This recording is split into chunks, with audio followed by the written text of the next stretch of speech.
में हर लम्हे को एक इबादत की तरह जीता हूँ।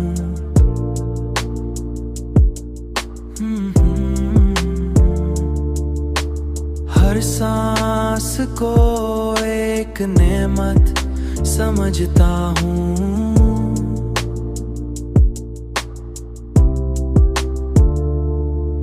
और हर एहसास को दिल से महसूस करता हूँ। तुम्हारी याद अब भी मेरे साथ है, मगर अब ये मुझे बेचैन नहीं करती, बल्कि मुझे सुकून देती है,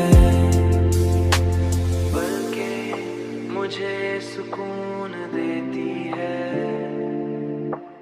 मैंने जान लिया है कि मोहब्बत का असल मतलब किसी को पाना नहीं,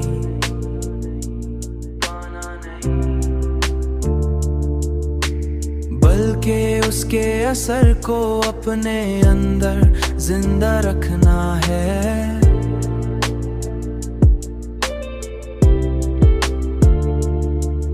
और यही असर मुझे हर दिन नई रोशनी देता है। शायद यही वो मकाम है जहाँ इंसान खुद को पा लेता है और उसे किसी और की जरूरत बाकी नहीं रहती। यही इस सफर का सबसे खूबसूरत राज है।